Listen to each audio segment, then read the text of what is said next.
नमस्कार, सगरमाथा प्राइम समाचारमा स्वागत छ। म ज्योति पौडेल। नमस्कार, म राधिका तामाङ। सबैभन्दा पहिले प्रमुख समाचार।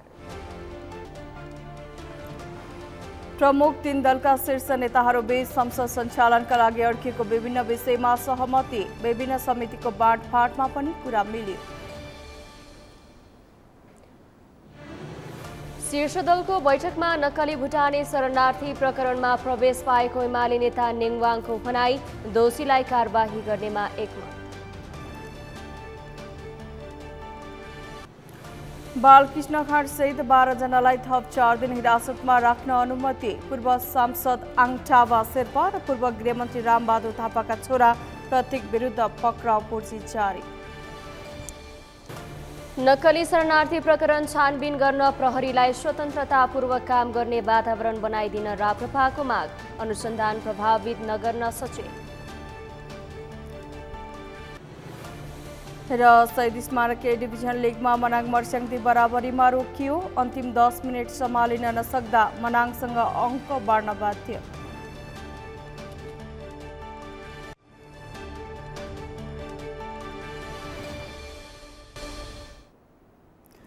प्राइम समाचार अब विस्तारमा।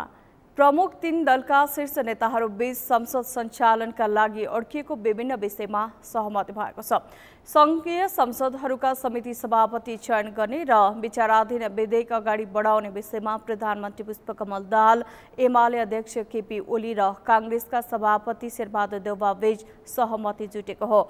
आज प्रधानमन्त्री निवास बालुवाटारमा बसेको बैठकमा सार्वजनिक लेखा समिति, राज्यका निर्देशक सिद्धान्त, नीति र दायित्वको कार्यान्वयन अनुगमन तथा मूल्याङ्कन समिति र प्रतिनिधि सभाको एक थप समितिको सभापति एमालेबाट र बाँकी 8 समितिका सभापति सत्तारूढ दलहरूबाट हुने सहमति भएको बताइएको छ। साथै संक्रमणकालीन विधेयक कानून समितिले उपसमिति बनाएर अगाडि बढाउने भएको छ। यी कामका सन्दर्भमा समस्या वा थप छलफल गर्नुपर्ने भए सुभाष नेङवाङ, रमेश लेखक र हितराज पाण्डेले छलफल गरेर मिलाउने सहमति भएको छ। संवैधानिक परिषद सम्बन्धी विधेयक पनि मिलाएर अगाडि लैजाने सहमति भएको बताइएको छ। संवैधानिक परिषद विधेयकमा पुरानै व्यवस्था राख्ने सहमति भएको उनले बताएका छन्। संविधानका आधारभूत विषय कार्यान्वयन गर्न सत्ता र प्रतिपक्षबीच समझदारी नहुँदा संसदको काम अड्किएको अवस्था अब अन्त्य भएको विश्वास गरिएको छ।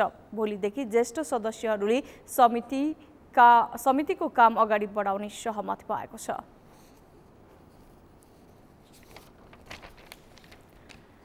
नेकपा एमाले संसदीय दलका उपनेता सुभाष चन्द्र नेङवाङले शीर्ष 3 दलका नेताहरू बीचको बैठकमा नक्कली भुटानी शरणार्थी प्रकरणबारे अनौपचारिक छलफल भएको बताउनु भएको छ।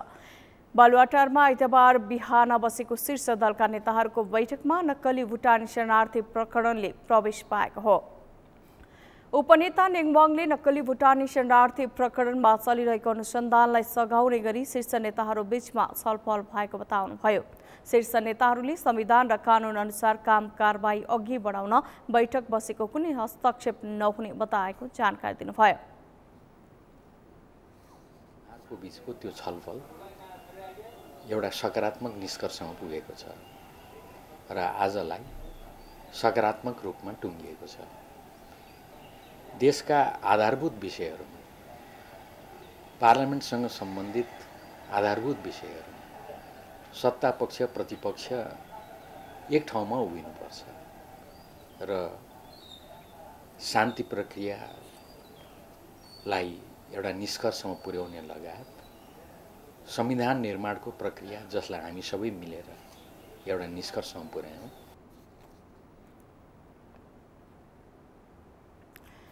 उपनेता नेङवाङले शीर्ष नेताहरूको बैठकमा संसदीय गतिविधिहरू र विधेयकहरूलाई अघि बढाउन समभलाद बनेको पनि बताउनुभयो। एमाले उपाध्यक्ष समेत रहनुभएका नेङवाङले शीर्ष नेता बीचको छलफल सकारात्मक भएको र सोमबारदेखि विषयगत समितिहरूको बैठक र संघीय संसदको संयुक्त समिति र नियमावली बनाउने बारेमा पनि सहमति जुटेको बताउनुभयो।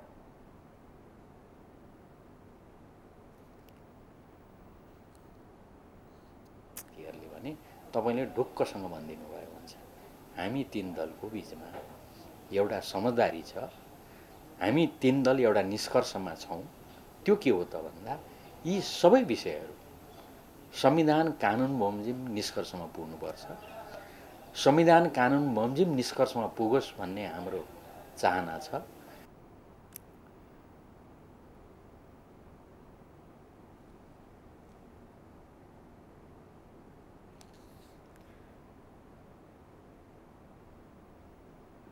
नक्कली भुटानी शरणार्थी प्रकरणमा पक्राउ परेका पूर्व गृहमन्त्री बालकृष्ण खाँड सहित 12 जनालाई थप 4 दिन हिरासतमा राखेर अनुसन्धान गर्न जिल्ला अदालत काठमाडौँले प्रहरीलाई अनुमति दिएको छ।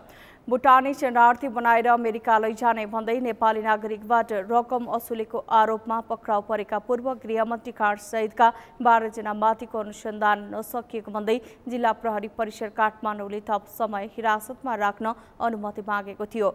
नक्कली भुटानी शरणार्थी प्रकरणमा प्रहरीले पूर्व गृहमन्त्री खाँड सहित नेपाल सरकारका सचिव टेकनारायण पाण्डे, तत्कालीन गृहमन्त्री रामबहादुर थापाका सल्लाहकार इन्द्रजित राई, एमाले नेता एवं पूर्व मन्त्री टोपबहादुर राई माझीका छोरा सन्दीप राई माझी, गिरोहका नायके भनेका केशव दुलाल, सानु भण्डारी, टङ्क गुरुङ, सागर थुलुङ राई लगायत 12 जनालाई पक्राउ गरेको छ।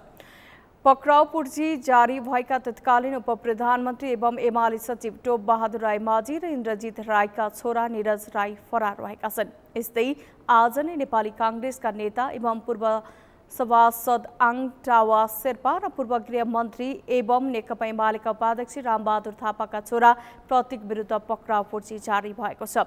दुवैजनालाई जिल्ला अदालत काठमाडौँले पक्राउ पूर्जी जारी गरेको प्रहरीले जनाएको छ।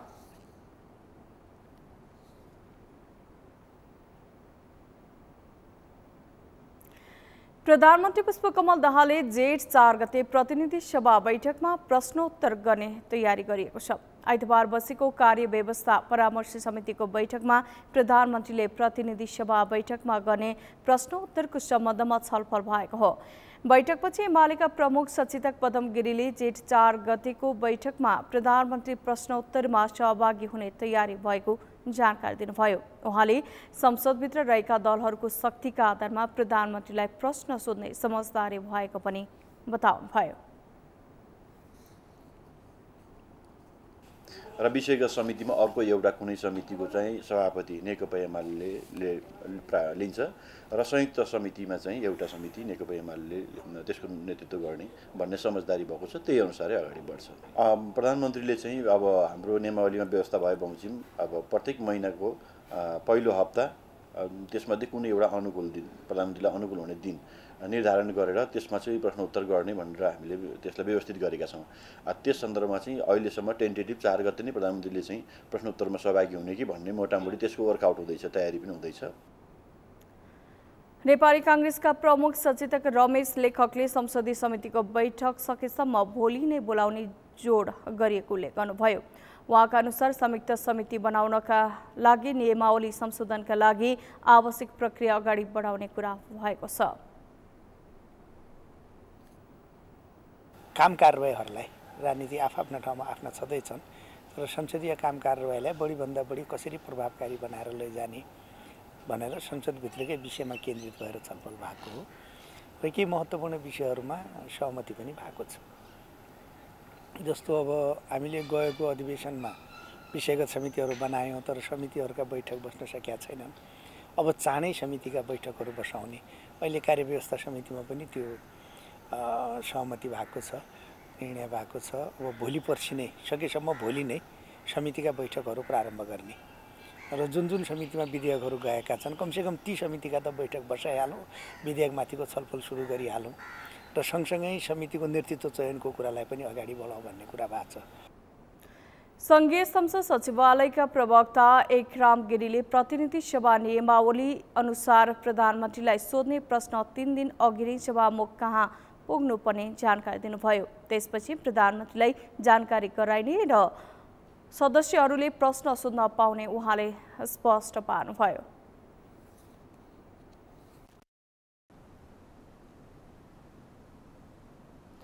नक्कली भुटानी शरणार्थी प्रकरण कांग्रेस एमालेका लागि टाउको दुखाइ बनेको छ। भुटानी शरणार्थी प्रकरणमा संलग्न रहेको आरोपमा कांग्रेसका प्रभावशाली नेता बालकृष्ण खान पक्राउ परिसकेका छन्। पूर्व उपप्रधानमन्त्री टोपबहादुर रायमाझी फरार छन्। शीर्ष नेताहरूको नाम धमाधम नक्कली भुटानी प्रकरणमा मुसिन थालेपछि यो कांग्रेस एमाले भविष्य नै संकटमा पर्न थालेको विश्लेषण सुरु भएको छ। तर देशकै पुराना बलियो संगठन भएको भन्दै एक दुई जना नेता कारबाही पर्दा पार्टीलाई असर नगर्ने नेताहरूको तर्क छ। अमृत ढकालको रिपोर्ट। नक्कली भुटानी शरणार्थी प्रकरण नेपाली कांग्रेस र नेकपा एमालेका लागि टाउको दुखाइको विषय बनेको छ। नेपालीलाई नक्कली भुटानी शरणार्थी बनाएर अमेरिका पठाउने भन्दै करोडौं रुपैयाँ असुलेको आरोपमा कांग्रेस एमालेका प्रभावशाली नेताहरूलाई प्रहरीले धमाधम पक्राउ गर्दै अनुसन्धान सुरु गरेको छ। यो प्रकरणमा कांग्रेस सभापति शेरबहादुर देउवा पत्नी आर्जु देउवा राणाको नाम मुछिएको छ। एमालेका अध्यक्ष केपी शर्मा ओलीको नाम समेत मुछिएपछि राजनीतिमा नयाँ तरङ्ग उत्पन्न भएको छ। सत्य तथ्य प्रमाणित गर्नको निमित्त नेकपा एमाले आफ्नो सती साल जस्तै उभिन्छ। यसमा कुनै सन्देह गर्नुपर्ने अवस्था छैन। यो मात्रै होइन, म भन्दैछु यो सोसाइटीमा धेरै विषयवस्तुहरू हामीमाथि एट्याक गर्न खोजिएको छ। के हो ओम्नी काण्ड, के हो एक हामी हिसाब किताब छलफलमा हामी त्यसको भेरिफाई गर्छौँ, अपरेसन गर्छौँ।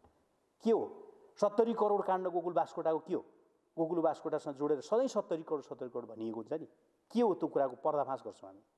कुन काण्ड हो हामीसँग जोडिएको? एमाले पार्टी हरेक काण्डको केस्राको जवाफ र त्यसको चाहिँ क्लियरेन्स गर्न तयार छ र त्यसबाट जुनसुकै परिणाम आए पनि भोग्न अथवा त्यसलाई सजायको भागीदार बनाउन तयार छ। भुटानी शरणार्थी प्रकरणका आरोपित फरार टोपबहादुर रायमाझीलाई एमालेले सचिव पदबाट निलम्बन गर्यो। कांग्रेसभित्र पनि महामन्त्री द्वय गगन थापा र विश्वप्रकाश शर्माले बालकृष्ण खानलाई निलम्बन गर्नुपर्ने भन्दै दबाब दिँदै आएका छन्। तर आर्जु देउवाको नाम मुछिएपछि खानलाई कारबाही गर्न देउवा डराएका छन्। लोकतन्त्र, प्रजातन्त्र र सुशासनका ठूला नारा लगाउने कांग्रेस एमाले बारम्बार पार्टीका नेताहरू ठूला काण्डमा मुछिँदा उनीहरूलाई कारबाही गर्नुको सट्टा जोगाउन उन्मुख देखिन्छन्।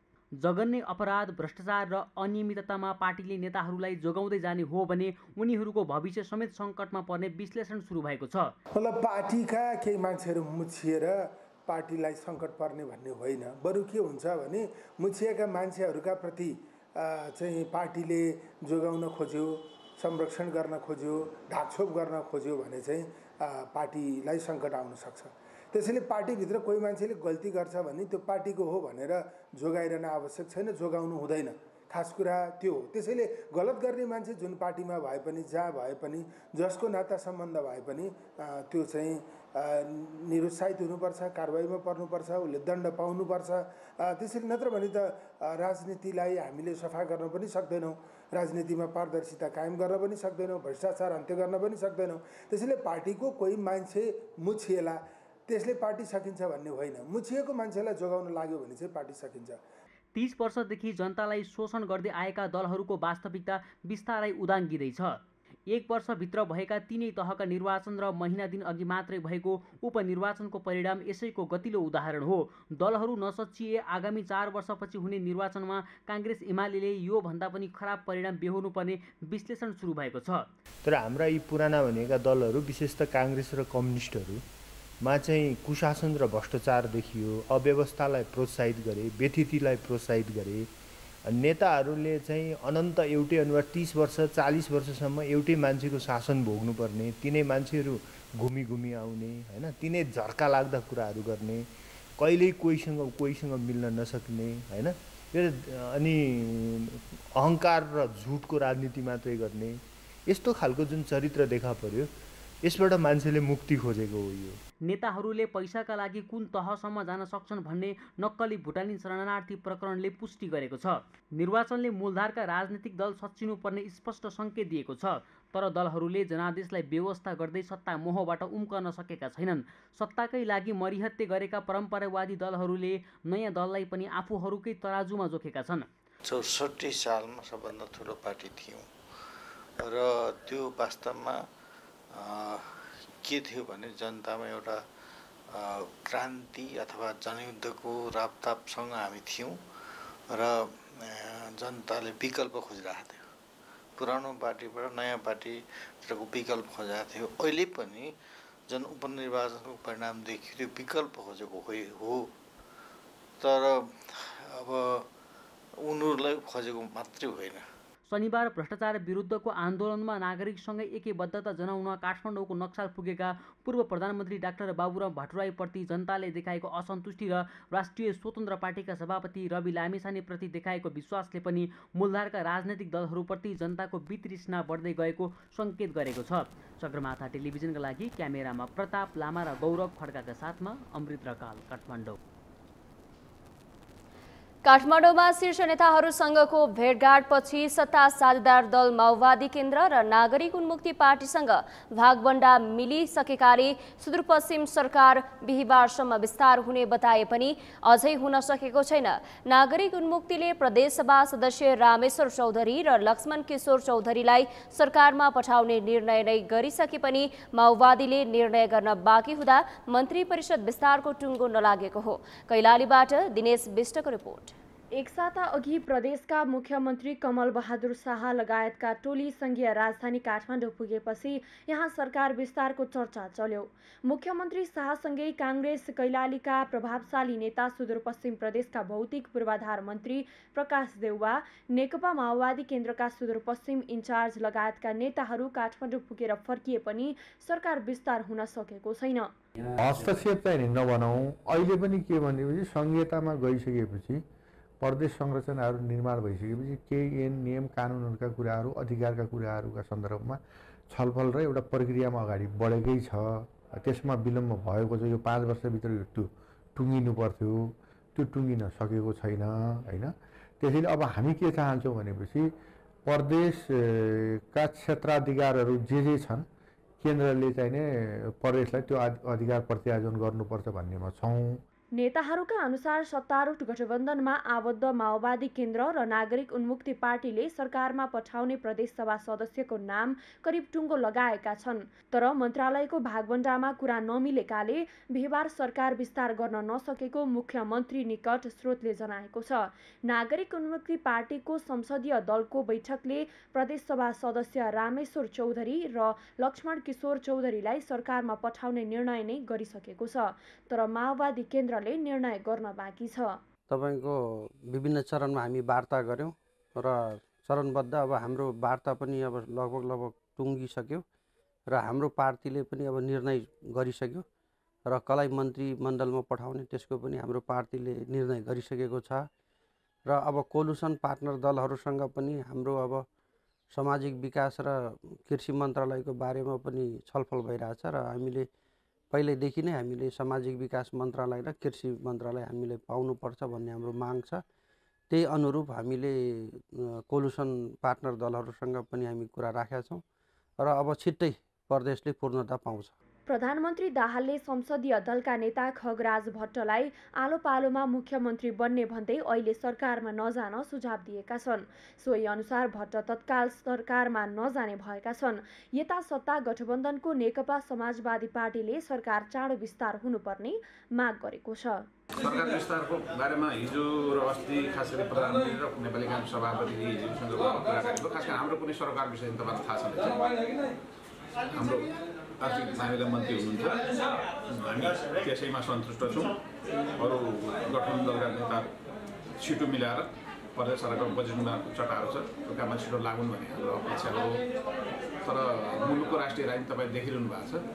अब यो चाहिँ नक्कली भुटानी शरणार्थी बनाएर जुन उनको माथिल्लो नेतृत्वमा भएका नेताहरू पनि त्यसमा फस्ने चर्चा जुन ढङ्गले अगाडि आइरहेको छ त्यसले पनि होला खास मुख्यतः शीर्ष नेताहरूको एजेन्डामा परेको अवस्था देखिएको छैन।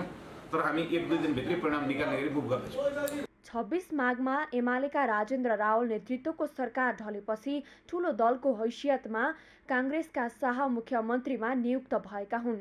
एमाले नेतृत्वको गठबन्धन भत्किए केन्द्रमा नयाँ गठबन्धन बनेपछि नागरिक उन्मुक्ति पार्टी र माओवादी केन्द्रले पनि मुख्यमन्त्रीमा 21 फागुनमा विश्वासको मत दिएको थियो। दलहरूका बीचमा भागबण्डा नमिलेकै कारण मुख्यमन्त्रीमा नियुक्त भएको 3 महिना बित्दा समेत शाह सरकारले पूर्णता पाउन सकेको छैन। सगरमाथा टेलिभिजनका लागि कैलालीबाट दिनेश विष्टको रिपोर्ट। राष्ट्रिय प्रजातन्त्र पार्टी राप्रपाले नक्कली भुटानी शरणार्थी प्रकरण छानबिनका लागि प्रहरीलाई स्वतन्त्रतापूर्वक काम गर्ने वातावरण बनाइदिन सरकारसँग माग गरेको छ। राप्रपाका अध्यक्ष राजेन्द्र लिङदेनले सो प्रकरणलाई स्वतन्त्र र निष्पक्ष ढङ्गले छानबिन गर्नका लागि नेपाल प्रहरीलाई वातावरण बनाइदिन सरकार, नागरिक समाज र सञ्चार क्षेत्रसँग पनि आग्रह गर्नुभएको हो। प्रकरणमा मुचेकाहरूले प्रहरीको अनुसन्धानमाथि नै प्रभाव पार्ने खालका गतिविधि गरिरहेका समाचार आइरहेका बेला आइतबार पार्टी केन्द्रीय कार्यालय धुम्बाराहीमा उहाँले प्रहरीको प्रशंसा गर्दै स्वतन्त्रतापूर्वक अघि बढ्न दिनुपर्ने बताउनुभयो। कुनै पनि भ्रष्टाचारीहरूलाई उन्मुक्ति दिनु हुँदैन। अहिले खास गरी पछिल्लो समयमा प्रहरीले असाध्यै राम्रो काम गरिराखेको छ, उसलाई काम गर्न दिउँ र अहिले सरकारसँग पनि र नागरिक समाजसँग र सञ्चार जगतसँग पनि हाम्रो आग्रह छ स्वतन्त्रपूर्वक निष्पक्षतापूर्वक प्रहरीले काम गर्ने वातावरण दिउँ। मलाई लाग्छ ढिलो चाँडो यी सबै मानिसहरू तानिन्छन् र तानिनुपर्छ, कसैले उन्मुक्ति पाउनु हुँदैन। खास गरी अब समसामयिक राजनीतिक परिस्थितिको बारेमा छलफल हुनेछ, सङ्गठनको आगामी भावी कार्यदिशाको बारेमा नै हामीले छलफल गर्नेछौँ। राष्ट्रिय प्रजातन्त्र पार्टीले नक्कली शरणार्थी प्रकरणको विरोधमा यही जेठ 4 गते काठमाडौँको बसन्तपुरमा खबरदारी सभा गर्ने भएको छ। राप्रपाले मुलुकको पछिल्लो राजनीतिक परिस्थिति र पार्टीको भावी कार्ययोजनाबारे छलफल गर्न भोलि पार्टी केन्द्रीय कार्य समितिको बैठक बोलाएको छ।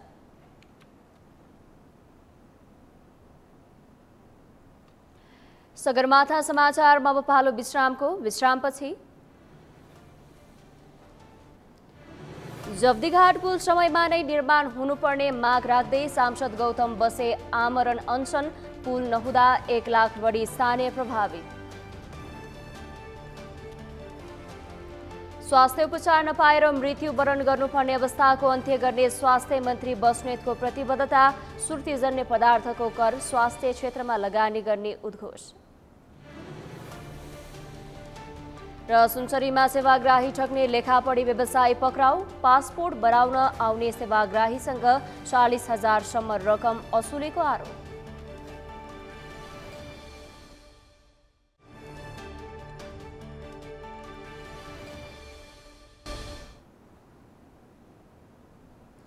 विश्रामपछि सगरमाथा समाचारमा स्वागत छ। अब बाँकी समाचार। बर्दियामा सदरमुकाम गुलरियादेखि बारवर्दिया नगरपालिका हुँदै पूर्व पश्चिम राजमार्ग जोड्ने छोटो दूरीको बवई नदीमा निर्मित जब्दीघाट पुल बाढीले बगाएपछि समस्या जिउका त्यौ रहेको छ। पुललाई बाढीले क्षतिग्रस्त बनाएको 6 वर्ष भइसकेको छ।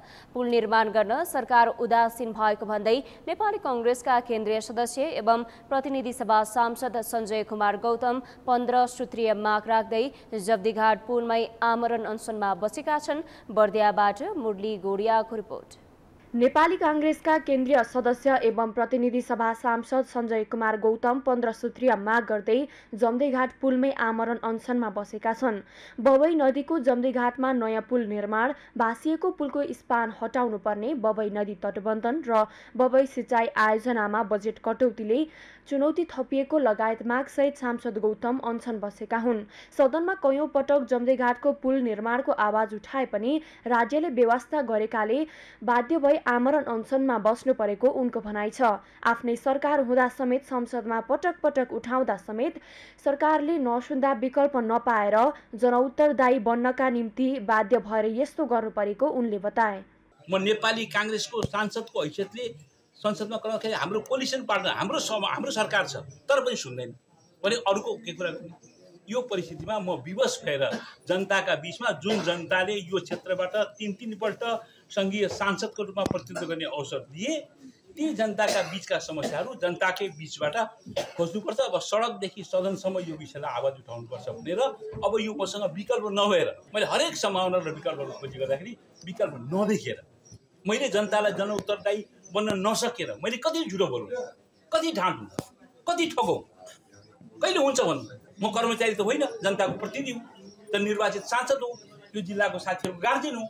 मैले जनताका भावनाको प्रतिनिधित्व गर्नुपर्छ, यो जिल्लाको समग्र विकासलाई ध्यान दिनुपर्छ। यो ठाउँमा एउटा सांसदको हैसियतले मैले यो भूमिका निर्वाह गर्नुपर्छ, यसको नेतृत्व लिनुपर्छ भन्ने लाग्यो र बर्दिया जिल्लाले जनताले यो पहिचान दिए, उनले यो इज्जत दिए, उनले यो मर्यादा दिए, उनैका लागि यो जीवन समर्पण गरेर मैले यो आमरण अनसनमा बस्ने निर्णय गरेँ। पुल नहुँदा गुलरिया र बारबर्दिया नगरपालिकाका करिब 1 लाख बासिन्दा प्रभावित भएका छन्। उनले आफू जनप्रतिनिधि भएकाले पुल निर्माण लगायत जनतासँग प्रत्यक्ष सरोकार राख्ने विषय पूरा नभएसम्म अनसन जारी राख्ने बताएका छन्।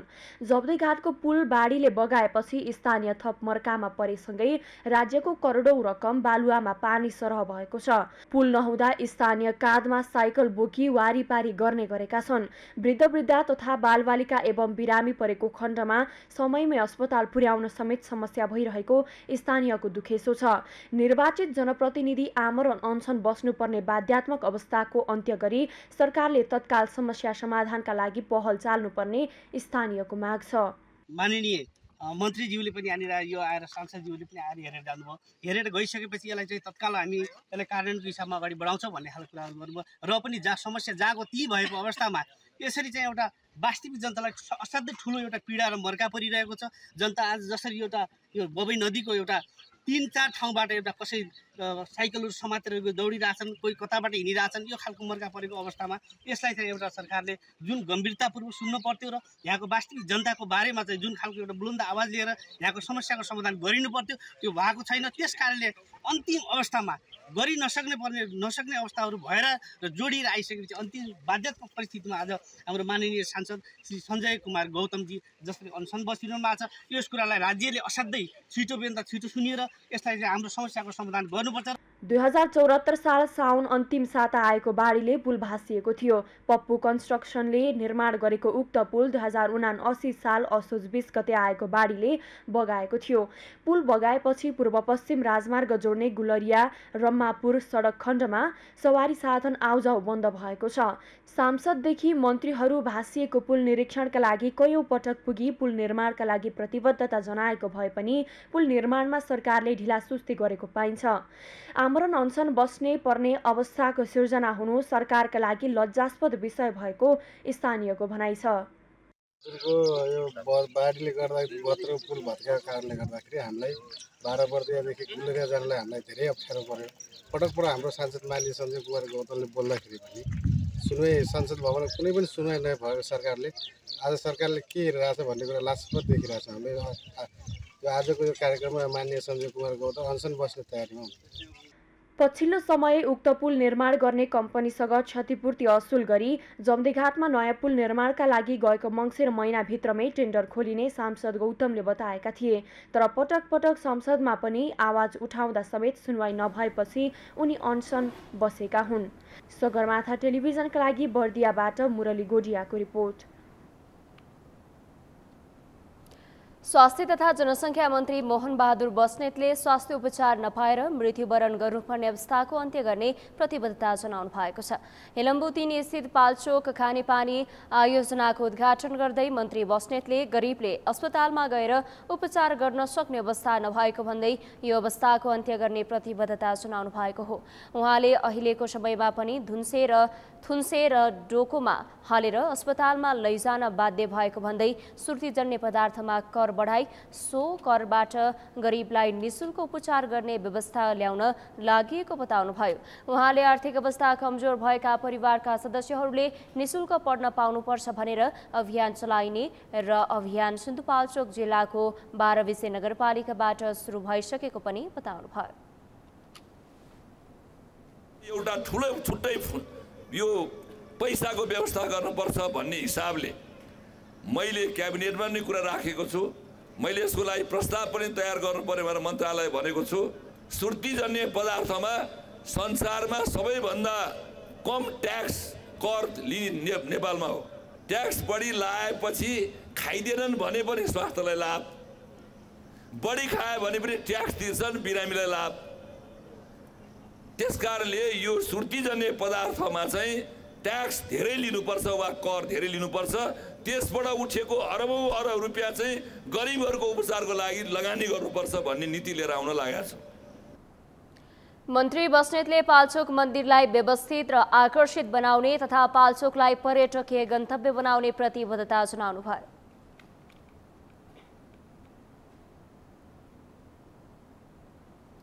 जिल्ला प्रशासन कार्यालय सुनसरीले सेवाग्राही ठग्ने लेखापढी व्यवसायीलाई धमाधम पक्राउ गर्न थालेको छ। ठगीको गुनासोको आधारमा प्रशासनले लेखापढी व्यवसायीलाई पक्राउ गर्दै सर्वसाधारणबाट असुलेको रकम फिर्ता गराउन थालेको हो। सो क्रममा सेवाग्राही ठग्ने 4 जना लेखापढी व्यवसायीलाई पक्राउ गरी प्रहरीले कारबाहीको सुरु गरेको छ। प्रशासनले पक्राउ परेकाहरूबाट सर्वसाधारणलाई ठगेर लिएको मोटो रकम समेत फिर्ता गराएको छ। प्रमुख जिल्लाधिकारी हुमकला पाण्डेले ठगिएको गुनासो बढेसँगै छानबिन गरी दोषी उप कारबाहीको प्रक्रिया अघि बढाएको बताउनु भएको हो।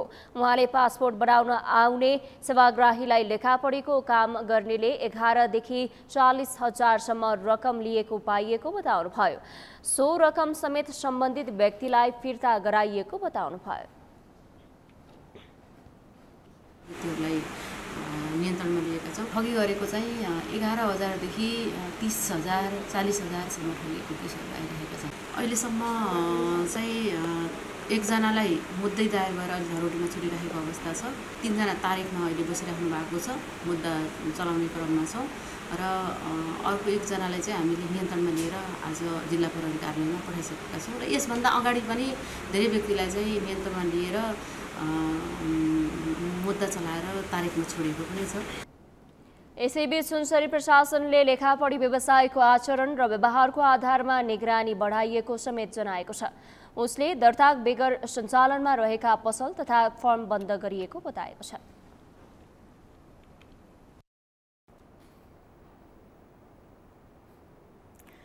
कमया, कमलरी तथा हरुवा चरुवाले आगामी आर्थिक वर्षको बजेटमा आफूहरूलाई पुनः स्थापना गर्नका लागि बजेट विनियोजन गर्न माग गरेका छन्। आज भूमि व्यवस्था, सहकारी तथा गरिबी निवारण मन्त्री रञ्जिता श्रेष्ठलाई ज्ञापन पत्र बुझाउँदै मुक्त, हलिया, कमया, कमलरी तथा हरुवा चरुवाको प्रतिनिधि टोलीले आगामी आर्थिक वर्षको बजेटमा पुनर्स्थापनाका लागि बजेट विनियोजन गर्न माग गरेको हो। सरकारले पटक पटक गरेर कमया, कमलरी, हलिया र हरुवा चरुवालाई मुक्तिको घोषणा गरे पनि नीति तथा कार्यक्रममा पुनर्स्थापना नराखेको भन्दै यसपटकको बजेटमा व्यवस्थाको माग गरिएको हो। नआइदिँदाखेरि हामीले चाहिँ अहिलेको जुन बजेटहरू बनिरहेछ, नीति तथा योजनाहरू तर्जुमा भइराखेको अवस्थामा चाहिँ अहिले गइसकेपछि नेपाल सरकारमा भएका सम्बन्धित मन्त्रालयहरूमा चाहिँ हामीले आफ्नो कार्यक्रमहरू दिने र आफ्ना हक अधिकारहरू, बजेटका कुराहरू, नीति बनाउँदाखेरि चाहिँ हाम्रो मुक्त, हलिया, कमैया, कमलरी, हरुवा चरुवाको पक्षमा चाहिँ केही बजेटहरू आउँछ कि भन्ने आशले हामीले चाहिँ अहिले फेरि नेपाल सरकारका सम्बन्धित मन्त्रालयहरूमा चाहिँ हाम्रा मागहरू प्रस्तुत गर्दै उहाँहरूलाई चाहिँ ज्ञापन पत्र मार्फत ध्यानाकर्षण गराउने कार्य चाहिँ गरिरहेका छौँ। ज्ञापन पत्रमा मुक्त, कमया, कमलरी, हलिया, हरुवा चरुवाको वस्तुस्थिति अध्ययन समितिले गरेका सिफारिसहरूलाई कार्यान्वयनमा ल्याउन माग गरिएको छ। त्यस्तै पुनर्स्थापना सम्बन्धी कार्यविधि पारित गर्न, हरुवा चरुवाको लगत सङ्कलन गर्न र हरुवा चरुवा मिटर ब्याजको मारमा परेको भन्दै सबै समस्या समाधान गर्न माग गरिएको छ। त्यसैगरी मुक्त कमयाहरू हाल जुन भूमिमा छन् सोही जमिन नापी गरी लाल पूर्जा दिनुपर्ने, कमैयाले प्राप्त गरेको जग्गा बैंकमा राखी ऋण लिन पाउने नीतिगत व्यवस्था गर्नुपर्ने लगायतका विभिन्न मागहरू राखिएको छ।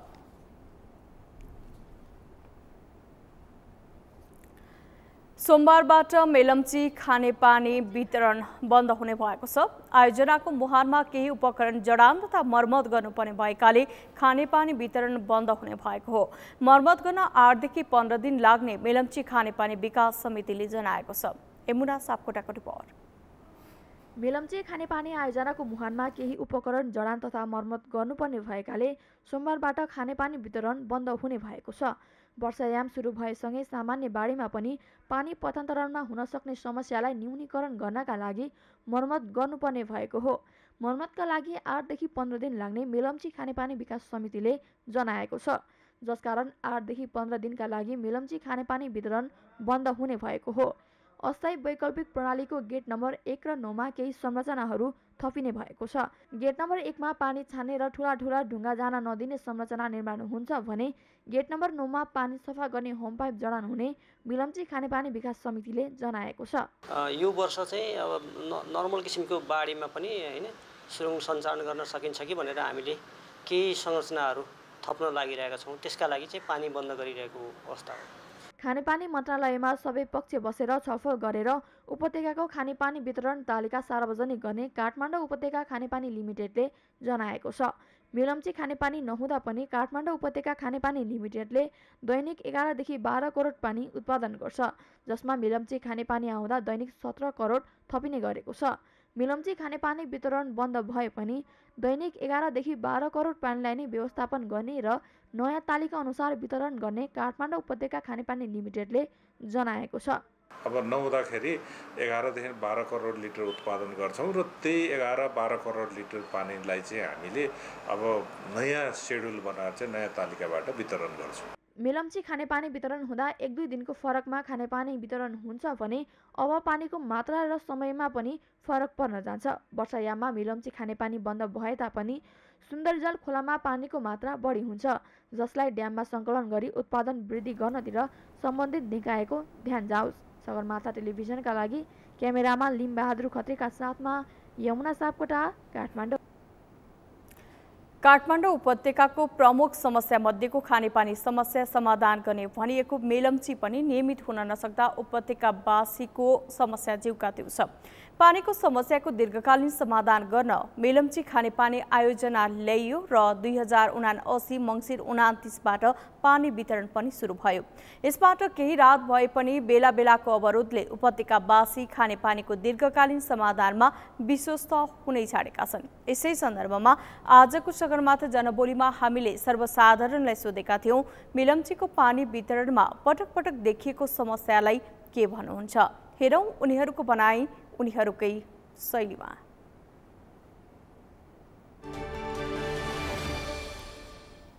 मेलम्ची विकास समितिले यो जेठ 1 गतेबाट बन्द गर्ने अनिश्चितकालको लागि भनेको छ। यो अत्यन्त दुःखद कुरा हो हेर्नुहोस्, किनभने यो खाने पाउने अधिकार पानीबाट वञ्चित गर्नु हुँदैन। मेलम्ची विकास समितिले जुन निर्णय गरेको छ त्यो मिल्दैन, किनभने यो त धेरै समय लाएर धेरै लामो समय अवधि अध्ययन गरेर अनुसन्धान गरेर यो एउटा अन्तिम चरणमा आइसकेको आयोजना हो। यसलाई अहिले यो मुखैमै आएर बन्द गर्नुपर्ने कुरै पनि छैन। हेर्नुहोस्, यहाँ नियतै दूषित देखिन्छ। यो दूषित नियत छ, दूषित नियत सचिनु पर्दछ। जनताले सलह पानी पिउनु पाउनु पर्दछ।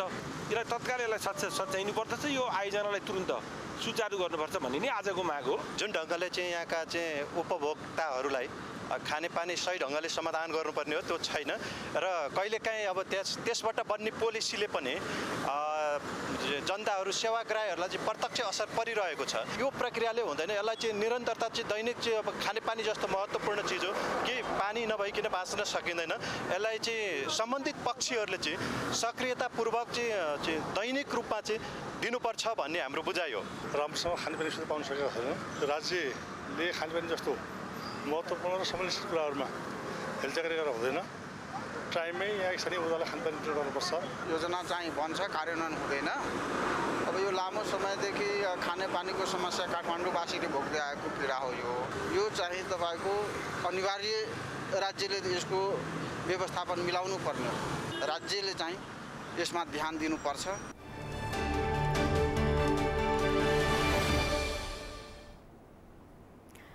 सगरमाथा प्राइम समाचारमा अब पालो विश्रामपछि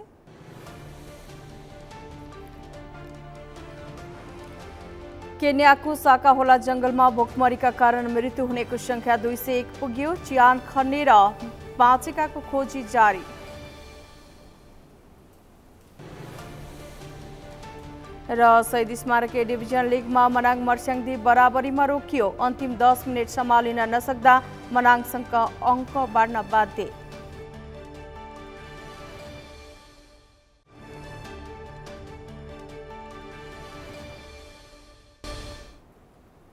विश्रामपछि प्राइम समाचारमा स्वागत छ। पालो अन्तर्राष्ट्रिय समाचारको।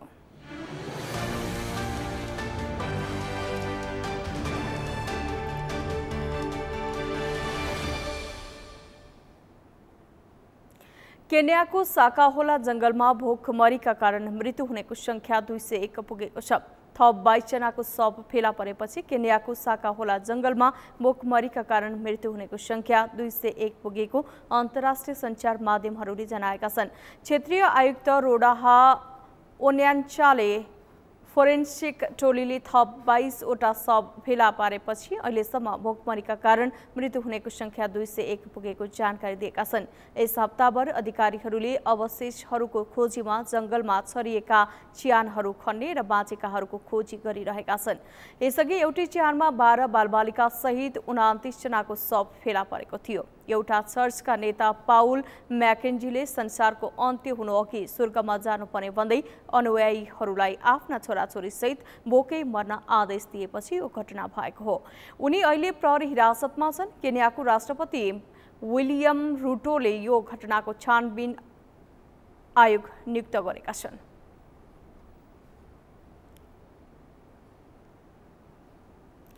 भारतको कर्नाटकका राज्यको विधानसभा निर्वाचनमा कांग्रेस अहिले बहुमत प्राप्त गरेको छ। मतगणनाको अन्तिम परिणाम अनुसार विधानसभाको 136 सीट जित्दै कांग्रेसले सत्तामा पुनरागमन गरेको हो। कर्नाटकका विधानसभामा 224 सीट छन्। यहाँ बहुमतको सरकार बनाउन कम्तीमा 113 सीट आवश्यक रहन्छ। 136 सीट जितेको कांग्रेसले अब प्रदेशमा एकल बहुमतको सरकार बनाउनेछ। कांग्रेसको यो जित 1989 पछिको सबैभन्दा ठूलो जित हो। यहाँ अघिल्लो निर्वाचनमा 104 सीट जितेको सत्तारूढ भारतीय जनता पार्टी भाजपा यसपालि 65 सीटमा कुम्चिन पुगेको छ। भारतका विभिन्न राजनीतिज्ञहरूले कर्नाटकमा भाजपाको हारलाई प्रधानमन्त्री नरेन्द्र मोदीको हार भनेका छन्। कर्नाटकमा भाजपा पराजय हुनुको सम्पूर्ण जिम्मेवारी लिँदै मुख्यमन्त्री बासवराज बोम्बाईले राजीनामा दिएका छन्। यहाँ जोडीएसले 19 र अन्य दलले 4 सीट जितेको छ। कांग्रेसले बहुमत ल्याएपछि अब त्यहाँको मुख्यमन्त्री को बन्ने भन्ने विषय पेचिलो बन्ने भारतीय सञ्चार माध्यमहरूले बताएका छन्। त्यहाँ प्रदेश अध्यक्ष डीके शिवकुमार र पूर्व मुख्यमन्त्री सिद्धारमैयाले मुख्यमन्त्रीको दावी गर्दै आएका छन्। यस्तै यही वर्ष छत्तीसगढ, मध्य प्रदेश, मिजोरम, राजस्थान र तेलंगानामा विधानसभाको चुनाव हुँदैछ। छत्तीसगढ र राजस्थानमा कांग्रेसको सरकार छ। ती राज्यमा आफ्नो सरकार जोगाएर अन्त पनि बहुमत ल्याउन कांग्रेसलाई कर्नाटकको जितले हौसला दिनेछ। त्योसँगै अर्को वर्ष हुने आम निर्वाचनका लागि पनि कर्नाटकको चुनावले अर्थ राख्नेछ।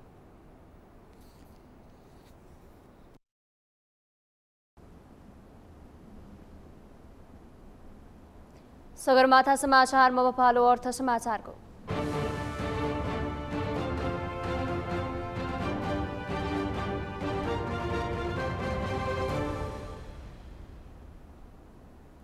नेपाल उद्योग वाणिज्य महासंघका अध्यक्ष चन्द्रप्रसाद ढकालले मौद्रिक नीतिको तेस्रो त्रैमासिक समीक्षाले निजी क्षेत्रले अपेक्षा गरे जस्तो अर्थतन्त्र चलायमान बनाउन नसक्ने बताउनु भएको छ। उहाँले वर्तमान अर्थतन्त्रमा देखिएका समस्या समाधान गर्न मौद्रिक नीतिको समीक्षा पर्याप्त नभएको दावी गर्नुभयो। उहाँले चुनौतीपूर्ण अर्थतन्त्रबाट बाहिर निस्कने अवस्था बन्न नसकेको बताउनुभयो। उहाँले राष्ट्र बैंकले बैंकको कर्जामा पुनः तालिकीकरण र पुनः संरचनाको सुविधा दिए पनि 5 करोडमा मात्रै सीमित भएको बताउनुभयो। उहाँले असार मसान्तसम्म बैंकको कर्जामा 5 करोडसम्मको मात्रै पुनः तालिकीकरण गर्न पुनः संरचनाको सुविधा पर्याप्त नभएको बताउनुभयो। आउने दिनमा पनि एकैचोटि त्यो कलब्याक चाहिँ गर्यो भने भन्नाले अस्तिलो होला भन्ने ब्याङ्कहरू चाहिँ को एउटा कन्फिडेन्स चाहिँ कम छ। त्यसले गर्दाखेरि त्यो रिफाइनान्सको चाहिँ अलिकति टाइम चाहिँ दिएर कलब्याक गर्ने हिसाबमा चाहिँ म चाहिँ भन्नाले अब एउटा चाहिँ आग्रह गर्न चाहिँ चाहन्छु। र हामीले के भनेको चाहिँ थियौँ भने जस्तो रिसेड्युलको चाहिँ कुरा गरेका थियौँ हामीले। कमसेकम यो अहिलेको यो उसमा असारसम्मलाई चाहिँ भन्नाले हामी चाहिँ भन्नाले तपाईँहरू यो भनेर यो सार्ने भनेर हामीले यो गरेको थियौँ। त्यो गरायो भन्नाले मन्ट्री पोलिसीले त्यो गर्यो। तर त्यो चाहिँ के छ भने जस्तो 5 करोड र लिमिटेड भनेर सर्टेन एरियाहरूमा मात्र चाहिँ दिएको छ। यो पर्याप्त चाहिँ छैन। जस्तो त्यो 5 करोडको चाहिँ भन्दा तल र सर्टेन सेक्टरहरूमा जुन रिफाइनान्सको चाहिँ गरेको छ, जुन चिज चाहिँ हामीहरूले जुन अहिले जुन हाम्रो चाहिँ रिक्वेस्ट थियो त्यो अनुसारको चाहिँ भन्नाले ऊ चाहिँ हुन सकेन। उहाँले अर्थतन्त्रमा समस्या र चुनौतीहरू धेरै देखिएका भन्दै सम्बोधन गर्न मौद्रिक नीति पर्याप्त नभएको दावी गर्नुभयो। सगरमाथा समाचारमा अब पालो खेल समाचारको।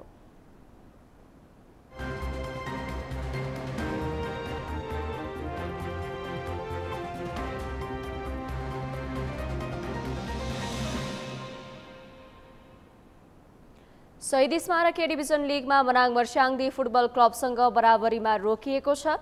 ललितपुर स्थित च्यासल मैदानमा सम्पन्न खेलमा जाउला खेलले 2 गोलको अग्रता झुकाउन नसक्दा मनाङ मर्स्याङदी क्लब विरुद्ध 2-2 को बराबरीमा रोकिएको हो।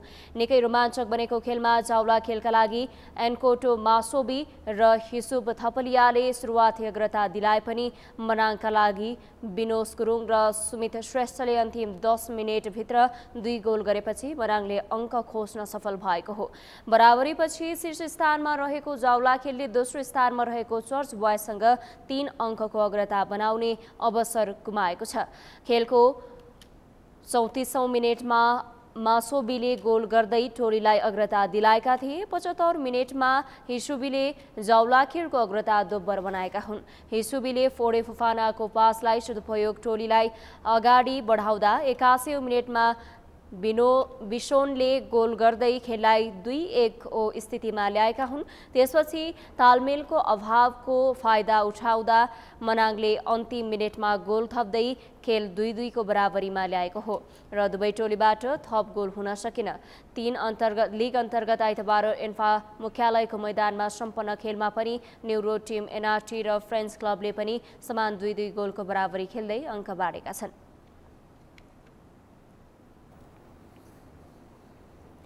सगरमाथा समाचारको अन्त्यमा मुख्य समाचार पुनः एकपटक।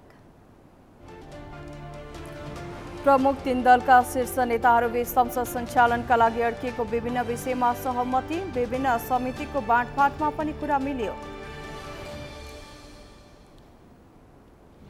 शीर्ष दलको बैठकमा नक्कली भुटानी शरणार्थी प्रकरणमा प्रवेश पाएका एमाले नेता नेङवाङको भनाई, दोषीलाई कारबाही गर्नेमा एकमत।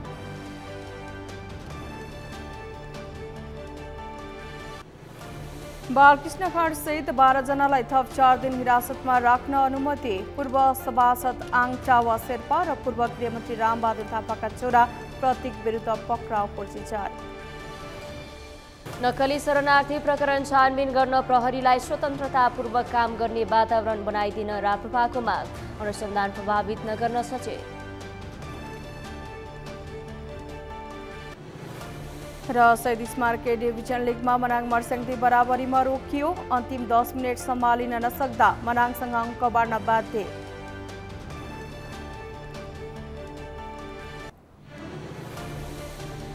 हस्त सगरमाथा समाचार अहिलेलाई सकियो। तपाईँ सगरमाथा समाचारका बुलेटिनका साथै सगरमाथा टेलिभिजनका सम्पूर्ण कार्यक्रम www.sagarmatha.tv मा पनि पढ्न र हेर्न सक्नुहुनेछ। साथै युट्युबमा youtube.com/sagarmathatv नेपालमा हेर्न सक्नुहुनेछ। तपाईँ हामीलाई फेसबुकमा पनि facebook.com/stv नेपालमा फलो गर्न सक्नुहुनेछ। समाचारको शिखर नेपालको गौरव नेपालको पहिलो न्युज च्यानल सगरमाथा टेलिभिजन हेर्दै गर्नुहोला। नमस्कार।